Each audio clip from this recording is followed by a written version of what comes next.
Hi, Ryan and Rob. I'm Rob Phillips from BBC Wales. Welcome to Wrexham. Welcome to Wales. How was Maidenhead for you? Wow, intense. I mean, really, that was the first time we'd actually seen them play live. Unfortunately, the outcome didn't turn out the way that we were hoping, but to watch them fight back, and we just found out the stat actually from our media team that it was the first time that the club had come back from 2 goals down a man in 13 years. So just to see the club fight back like that was just really inspiring. Being at a football game like that and being as invested as we are was absolute torture. Every way. I loved every second of it, but it certainly had its moments of agony. Normally I'm only heckled in my home, so this was that was sort of new for me and sort of weirdly thrilling. I loved watching the club out there. Obviously that was, for a moment there, it was pretty damn exciting. Felt like they really showed their stuff, particularly in the second half, and I thought, I just can't wait for Saturday. It's going to be exciting. What about the welcome you've already had here in Wrexham? What have you made of it? It's been incredible. Yeah. It's been incredible. I mean, we've only been here for 2 days, and we just feel like we've been welcomed home. Yeah, they'll be bored of us soon, I hope. But it's been pretty amazing. I mean, last night we were at the turf and probably had a few more drinks than we should have. But it was really exciting to be there with Wayne Jones, who has such a beautiful operation going over there, and to hang out with some of the supporters and really get to sort of have a sort of no-holds-barred chat with them. Was a privilege I wasn't actually expecting on our first trip over. I was expecting to drink, but I wasn't expecting to do multiple shots of gin, which is exactly what we did. Yeah. We just kept lining them up and shot after shot. Yeah, I'm surprised we didn't end up out here on the pitch. Yeah, maybe we did. I hear you've been with the players today training. How did the penalty shootouts go? Ryan, got would one. you like to? Yeah, would Rob you like got to tell one. the media? Rob got. I wore ice skates, which was a stupid move right off the bat. But it was really fun to. The thing that I loved most about it was just having the time to hang out with the players and sort of break down that weird wall, because it's been well over a year of us watching from afar, and I'm sure a lot of the guys on the pitch have been, who are these guys and what is this and how is this going to work? So it was just nice to have those little moments in between, the sort of the pomp and circumstance with the cameras and all that stuff, but it was the moments in between that where we really got to hang out and sort of chat and get to know each other, which was invaluable. In fact, we're kind of talking now about changing our schedule and order of things in the next couple of days, just to spend a little bit more time with the fellas on the pitch. So. Yeah, that was a boyhood dream for me. I mean, to be out here, I was always a terrible athlete, but always a massive sports fan. And to be able to come onto the pitch in this big, beautiful stadium and just to mess around with actual professional athletes was like a dream come true. And the fact that they welcomed me, the 44-year-old man, to come around and kick a ball around with them was just a dream. And their attitudes were incredible. I mean, they're professional athletes, but each of them, you'd almost never know it when you chat. It's they have a sort of infused and built-in humility that it was really wonderful to witness. And last for me, you've had a taste of it now for the very first time. You've been here, you've seen what you've taken over. What is the ambition? What is the long-term aim? And how long are you in it for? Well, most people would say we want to get to the Premier League, but actually we're going to take everyone to space. Yeah, lately that's been the thing. Yeah. That's recent discussions. Yeah, that's recent discussions. Actually, just on the way up here. Yeah. Steps. I think it's to win, but everything we do is in lockstep with the community of Wrexham, and that's a huge part of the attraction for us. Was the support that this club has had in the past and has now is our job is really mostly just to remind the supporters of the club, less about introducing it, because they've always been such a huge staple in the community. So, and then hopefully to make sure that Wrexham is the name and something that's a little bit more global than it is now. That's a big priority for us, is expanding and growing the club in every way we can. And the fact that the club has been around for 160 years and will be around for another 160 years, and that's really important to us. So that we want to win right now while we're alive, and we also want to set up the structure for the club to continue to win long after we're dead. Unless there's a meteor, in which case we're all Yeah. Beth Fisher, I think Well, you will. Thank you. I was about to say that's being streamed live on ITV Wales. Apologies for the language there. Croeso eich No, oh Cymru. my gosh, I had no idea. I'm so sorry. No, it's fine. Great job, Ryan. Welcome to Wales. Nothing but class coming out of Canada. Sorry. Yeah, No, sorry. if you do need subtitles to my Welsh accent, well, I'm sure there is some. But listen, there's a saying in Wales, and it goes, on day 6, God made the world. On day 7, he had a rest. On day 8, he made Wales. I just want to ask what you make of Wales, and are you planning to see all of it? Absolutely gorgeous, and I had never been to Wales before, but obviously we've seen the images, but it's just simply breathtaking to actually drive through and to make the drive through yesterday in the middle of the day, so we got to see the rolling hills, and we can't wait to get out to the countryside because we haven't seen that yet. The trick too, I think, for us is to take our time a little bit. I mean, that's something that's come with age for me, is just recognizing not to try to do 30 things poorly in a day, but rather do 5, 6, 7, 8 things well. So this is the first of many trips. So we want to take our time and really take in Wales and Wrexham. Something that's really impressed me personally is that you've employed a woman who's a chief exec now. You've put your money into the women's game. You're supporting disability and LGBTQ rights. To be honest, that's refreshing in football. Do you feel that your kind of experience in a different sector has made you want to do that and make not only Wrexham a better place, but football a better place as well? Yeah, it's good for the game. I mean, it's really, inclusivity is always good for any industry. I mean, certainly in the film industry, that's been the case. And both of these industries have similarities in that we both have a long way to go with respect to that. So we're thrilled that we can, add to that in any way.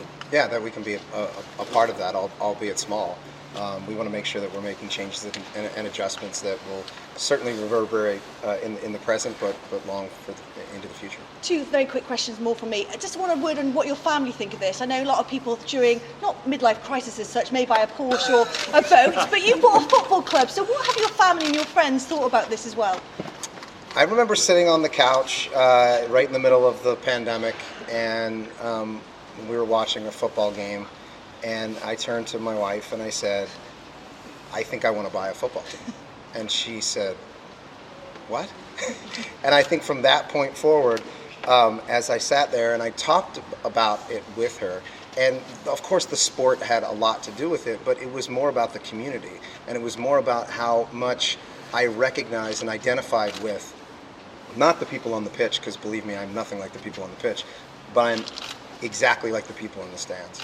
And I remember looking up on the screen and saying, I know those people, I am those people, I'm related to those people, and I think we can do something special. And it wasn't until I called Ryan before my wife was like, oh, okay, that sounds like a good idea. I've been really taken and surprised with how emotionally invested my family, but also my friends and my colleagues have become with Wrexham in particular. They're following it. They're looking, when there's a match on, they're watching online as best they can, or they're following along on social media. So, there's something incredibly contagious about it. And I certainly am not. I don't profess to be a football expert in any way, shape, or form. But I see the sort of the beauty of the fandom a little bit. I think, and that's because I see it through others' eyes in an interesting way. So my family's just they're in love with this project as a whole. And I think that's pretty heartening. Yeah. Well, I think Wales have fallen in love with you a bit. And last question, if this was a movie, what would be your perfect ending? Boy, I mean, we'd be lying if it wasn't Premier League or something like that, but this is a long road, this isn't an overnight thing, so our goal is to get us back in the league and continue our way upwards, and that's going to take some time. So yeah, I don't think I'm reticent to get into the pie in the sky type of stuff, but the perfect ending's promotion. Certainly the perfect ending for this season, but I think that's part of the beauty of this experience, is that it's so different from what we normally do, which is a finite amount of time. The story is over after 22 minutes or after an hour and a half, or Green Lantern after 3.5 hours, or whatever it felt like, 5 hours. But for this, yes, we have a goal for the end of the season, but we have a goal for the end of this club that hopefully will continue, and the story will be continued to be told for generations to come. Oh, listen, diolch yn fawr. Diolch yn fawr. Thank you. Rob, Brian, Vinny from Sky Sports, great to have you here. I think some people will still look at it, you touched on it slightly as to why, but why Wrexham in particular? Oh boy, I mean, sports is storytelling. You know, when you take a deeper dive into Wrexham, you see just how inextricably linked the club is with the community around it, and you know, there's such a storied past here, and there's so much room to grow again. You know, and I say again because they've been, you know, they've been a team that has been incredible in the past and has the potential to do just the same now in the future. So I think it's the storytelling, it's the story of it. There's a Cinderella aspect to it. There's an underdog story there that is powerful and potent, and I'm seeing others jump on and become as interested in that story as we are, and I think that's a testament to Wrexham and its durability. I think one of the things that that Ryan said very early on that got picked up for good reason was that he said we wanted to make Wrexham a global force, and I think there was a lot of snickers to that, and a lot of people, a few sneers, you know, or at least people not really taking us seriously. But the truth of the matter is, there was another part of the population, a lot of people that I talked to, who took hold of that, because what they see and feel in Wrexham is the same thing that we do, which transcends country, it transcends continent, and it's the idea of the working class. And we love the idea of telling the story of a working class town, of a working class club, because we feel like everybody around the world can identify with that. So when we say a global force, we want people all over the world to know this town. It's a story that you will tell as part of the documentary as well. I just wonder how important is that to growing this club as a whole, and what other plans you have to drive the revenue streams that will ultimately help you to fulfill your ambitions here. Yeah, so obviously the documentary is a huge part of that, and we're making we've been talking about that quite openly, because we feel like that's the best way to really do a deep dive into the community. So you can televise the games, but at the end of the day, if you're not following along the story of the players, the story of the community, the story of the people who live in this community, then ultimately no one's really going to care. And that's where the storytelling comes in. So that's the use of the documentary. But the truth of the matter is, unless the documentary goes as long as my television series, which is 15 years, eventually the documentary will end. And we have to make sure that what we've built here is a story that will continue. It might not continue on the Disney Network or on FX or on Hulu, but it will continue on for generations to come. Right?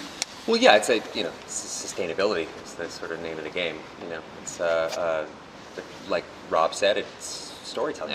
Every athlete I've ever followed is because I know the backstory. You know, every person, you find out where they came from, what they overcame to get there, and you know, so context is such a key element to being a sports fan. And I think the documentary certainly provides context for our players, but also provides context for this entire community and Wrexham as a whole. So, you know, those are some of the things that I think are going to raise the global profile.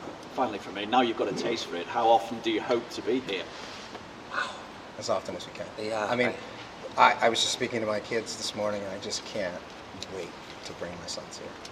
Yeah, me too. I think it's been tough because the last year plus we've been watching from afar, and we legally couldn't come over here, which was torture. And I'm so lucky that, and we both feel really lucky that we're able to come here now and have this week here, and certainly if we can make it a trip is several times, you know, even this year would be amazing. Stocked up on shirts and kits for the family. Yeah. We have, yes, my kids are head to toe. Yeah, whether they like it or not. Yeah. Thank you. Thank you. Laura. Laura from the BBC. Rob and Ryan, I just wondered, I mean, it's a rainy Thursday afternoon in Wrexham. Is this what you envisaged? I was told this were tropical climates. No, I'm from Vancouver, Canada. This is home. This is perfect, you know. Yeah, this is sort of par for the course, I think. It's to mix my metaphors. It's something I grew up in, so I'm quite used to it. Philly's like this, but a little colder, I think, right? Yeah, it can get much colder. But currently, I live in Los Angeles, and we just quite famously do not have seasons. So it's just one sort of long, dreaded. I mean, and oppression of sun at a certain point. And the truth of the matter is, which I love living there, but to be able to come here and to feel this weather, it feels a lot like home to me, like Philly. You've had the opportunity to watch your club play, but you haven't watched them play at home. Just how special do you think that game on Saturday will be? This house is going to be rocking on Saturday. I'm really excited to see that. I mean, you know, to have the supporters wholly embrace this club the way they have for decades is nothing new, but just to be here and feel that Thunder is going to be pretty special. You got the sense when we walked in, because we've seen so many games, via our little stream or imagery, or photographs, but it's a visceral feeling when you walk through, and it feels like a cathedral to me. Obviously, it's been around here for longer than any of us have been alive, and I think I feel the spirit of the people that were here. I truly do. I still feel like a kid though. Like when you step on the pitch, you feel like I'm not supposed to do this. I'm not allowed to be down here. But it was pretty amazing to walk across that field. Are you able to just take us right back to the first time you ever heard about Wrexham and thought about the idea of possibly buying it one day? Who it was that introduced you to the club and that process of ultimately buying it? Yeah, so when I spoke with Humphrey Carr initially, and I called him and I said, okay, I got the okay from Caitlin, I think we can buy a football club. He was very much surprised, but then we started looking into it, and we started to look around to see what would be the kind of club that I could personally identify with. And then once I brought Ryan on board, and we started talking about what it is that we wanted to achieve. What was the point? Was it just a fun toy to have? Or was this something that we really truly feel like we could build upon? And we wanted to find a club with history and a very close connection to the community. So once we started doing that, the list got smaller and smaller and smaller and smaller. And there were a few towns and a few clubs that sort of fit that bill, but nothing even close to Wrexham. Yeah, really. I mean, very similar to Rob. This place can grow. Wrexham can grow, and it has this support. I think in the community where it feels a little bit like the sky's the limit. And I for one, am really anxious to see it grow. And just lastly, to any fans who are still doubting your motivation and your long-term commitment to their club, what would you say to them? I would say that one of the most important things to us, because change is inevitable, right? So we have been in this league for the last 13 years, and so obviously some things are going to have to change. The race course was, in disrepair in some areas, and not because of a lack of effort. I mean, half the entire staff were volunteers for many, many years. Actually, and continue to be a fair amount of volunteers, and they have done an incredible job to keep this team alive, to keep the team solvent, to keep this very old stadium up and running. The truth of the matter is, as we come in, we are going to have to make adjustments and changes.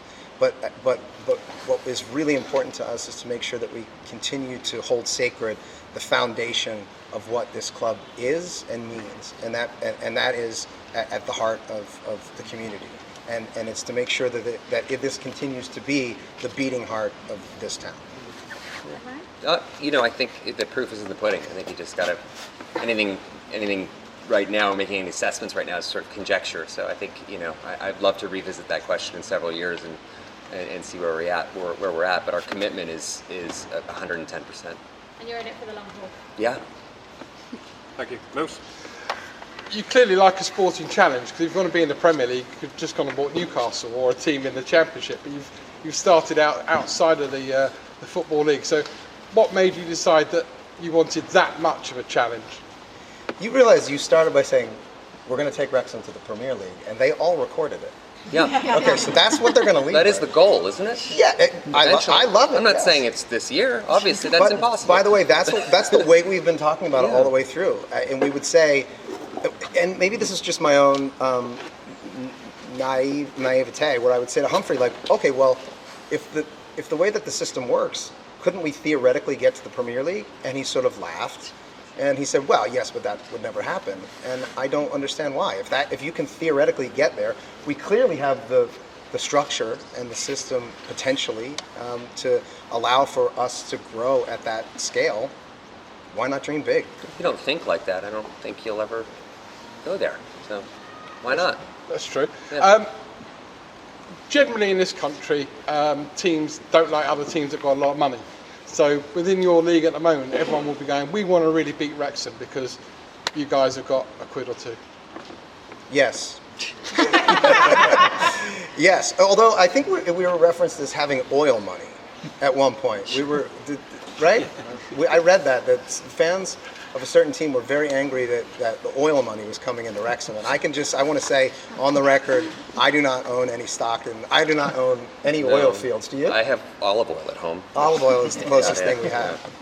Yeah, so look, we recognize that depending on which prism you're looking at this experience, we're either the underdog, because we're looking at ourselves as a club that wants to get promoted up into the higher league, so we feel as though we're an underdog. That being said, there are a lot of clubs in the league that we're currently in who look at us as being the big dog. And so we're just going to have to navigate both of them at the same time. Ryan, you like being the big dog? This is a weird question. My wife often asks me that. No, I don't. I don't consider myself a big dog at all. I mean, I genuinely, everyone's standing here has forgotten more about football than I will probably ever know. But I love a story and I love building, and I like building in a sustainable way. And I think that's the key to this is, as much as we love to fire off at the mouth and say we're going to go to the Premier League, I mean, right now it's just one step at a time, one day at a time. We want to grow the club. We want to grow it in the community in a way that is giving the club the respect that it deserves and certainly the community around it. So. And obviously, we're giving ammunition. When we say things like we're going to want to go to the Premier League, and we are currently right now out of the playoffs. I mean, we're in the middle of the table. We're obviously giving ammunition to anybody who is a supporter of any other club. But the truth of the matter is, I think as a sporting fan, I would want the owner of, say, the Eagles or the Flyers or the Sixers to say, we are going to win the championship, and we are going to do it as quickly as we possibly can. And we're going to do it this year, and we're going to do it next year, and we're going to do it the year after that. Because I want that level of optimism, and I think that's what we're trying to bring. A couple of quick ones. Finally, before I go, promotion and relegation, you're not used to that. You just said you want your basketball team, your NFL team, your ice hockey team to be champions. You're dealing now in a sport with promotion and relegation. Is that kind of weird to you? It's absolutely terrifying. It's terrifying, but it's also what makes it so exciting. Yes. I admittedly didn't know that much about how that worked until I spoke with Rob and got a little bit more connected to the football system. But that's everything. I mean, that's what makes it so. There are real stakes. There are huge stakes for everyone. That was the key. That was the key to the entire thing working, where we recognized, oh wow, you really could not just theoretically act practically. You could take a team, and teams have done it from a league. The league we're in right now to go all the way up. Now, no one has gone from our league all the way up to the Premier League, but we've gone from the National League. Some clubs have gone to the National League to the Championship, so we're obviously going to try and go a little bit further. And my final question, I've been at games in the past whereby some of your mates have been there. So Tom Hanks has been at Villa and Julia Roberts has been at Chelsea. Who famous are you going to get to come to a game here? I don't know either of those two people. I would love to get Will Ferrell here. Yes? He's a pal and someone I just finished working with, and huge football fan. So I would love to see Will Ferrell at the race course. Tom Hanks and Julia Roberts are gutted by that comment, by the way. Tom? No, I just don't know him personally. Ryan's probably rolling in the same circles. I don't know. Yeah. Thanks, Liz. Brilliant, thank you. Becky. Hi, Becky Ice from BT Sports. I just wanted to know, so you've taken over this club, you've spoken about your ambitions, but how much of your own personality are you wanting to stamp within this? Because I have covered these games from before you guys came in, and I've seen a transition from when you weren't here to when you've turned up. And I can tell you that even things like the LED boards around the signs that you guys have put on the LED screens have been very funny, like for people like me that have come to the games quite a lot. And I feel, is that your personality that you're also stamping on this club that you want to bring as well? Yeah, I mean, I don't think it's as much personality as it's authenticity. I think it's just about, not everything needs to be an advertisement or something like that. You can have a little bit of fun with it as well. And, we're no strangers to that, but we're not, trying to impose our personalities onto the club. If anything, we're sort of students of it all, and we're in the incredibly fortunate position we're in to help grow it, and that's sort of the name of the game. I don't think it's to necessarily, imbue our own personalities into what we're doing. That would be sort of, a lot of hubris would be involved in that, and we don't want that. So. But where we can take opportunities to have a little bit of fun, we want to do that, because we recognize that football is a very, very important. I believe what was the quote, that it's not life or death, it's bigger than that. It's the most important of the least important things. And yet, recognizing that it still does need to be entertainment, and it still needs to be a fun experience for the whole family. And so we look at that and say, if we can look for opportunities to do something that's just fun or funny, we'll take it. But I don't know if you'll notice, but we had those sort of funny LED boards for a while, and then I think we lost 2 games in a row, and we thought, let's take those down. Because at a certain point, we want to make sure that people recognize we're taking this seriously, and that it's not fun for us to lose. Nobody likes to lose. And what have you made of the National League as a whole? Because it is where you are at the minute, and it is quite a unique league that is very different from League Two, League One, Championship further up. I mean, I don't. Again, I'm new to so much of this. I just find it so exciting. I mean, I know that the Maidenhead game, we walked away from that game without the result we wanted, but I don't think I've ever seen anything that exciting in the world of sports. I mean, watching the heart of this club in the second half of that match was second to none, and I don't think my nerves have ever been so fried by the end of that. I can't believe I ever woke up again after that match. So it was pretty remarkable. Sangi Salala, TV News. Hello. Was a cold October, dark away game everything you dreamed it would be? I don't think I could have dreamed that up. That was remarkable. It's save for the result. Everything else was magic, just simply magic, and they were so welcoming. The truth is that the supporters, Maidenhead supporters, gave us a little bit of the business on the way in. But the truth of the matter is, it was all in good fun, and there was nothing actually abusive or anything like that. So it kind of actually felt good to get heckled a little bit. I think that's going to be part of the fun, is that everybody recognizes that I hope that we're here for the right reasons, but we're also here to win. And so, of course, the Maidenhead supporters are going to be a little bit it went hostile. from sort of a really rowdy crowd as the match wore on to the end. They were sort of the sweetest, most polite people you'd ever meet. They won. I mean, I felt like I was They back did in beat Canada. us. Yeah, but it's not for nothing. Sure. They tend to be happier if they win. Yeah. And Ryan, you said you're a self-confessed newbie to football. How long did it take you to learn the offside rule? I don't know it yet, to be perfectly frank. No, I do. I'm sort of figuring everything out as we go, and it's the learning curve is pretty sharp and fascinating. I mean, just the rules of promotion and relegation alone were, a year ago, were pretty foreign to me. So I've been diving in, but sports is storytelling, and that's the thing I love so much about it is the story. And I appreciate that in your industry you probably haven't visited certain areas of Britain the same way you are at the moment. How have you found seeing these little pockets of our country and meeting people that I know you've probably heard quite a lot about, but actually seeing them face to face now? Well, it's the best part of my job, and the hardest part of my job is, I travel all over the world for press junkets and shoots. I mean, I've shot movies in the Middle East, I've shot movies all over the place, and immersing yourself in these cultures is unbelievable. I mean, it's such a privilege to get to do that, to come here and wander around and kind of, meet people and spend real time here. Hopefully this is the first of many trips, and we'll be back as soon as we can. But it's also the hardest because my kids are in school, and I can't, I can't bring them with me everywhere I go, which is what I used to do. My wife and I take turns. She's shooting a movie, I don't. I'm shooting a movie, she doesn't work, so there's always someone who's a very present parent. So this is a little challenging because it's been a busy year, and I think it's been a trying year for everyone across the planet. And I miss my kids, so that's the hardest part. But otherwise, it's pretty amazing. Thank you. In the back, sir. Hi. I'm Ellen, and I work for a program called Pennos, a daily magazine show on SMIC about language. Obviously your priorities are the club and results on the field, but the time you've invested in getting to know Wales and the culture and the language especially, because I know you've attempted a few phrases in the past. How aware were you of Wales and the language? And obviously all these things are really important to both of you. I was not very well acquainted with Wales. I knew a number of Welsh people because I have some friends who made some tiny little TV show that they made in Belfast for 7 or 8 years, Game of something, and there were so many people. There were so many Welsh men and women that were on that show, and so I got to become friends with them, and then I would ask them questions. That was actually the first time I ever heard the Welsh national anthem, which is probably one of the most beautiful anthems in the world. Want to give it a shot?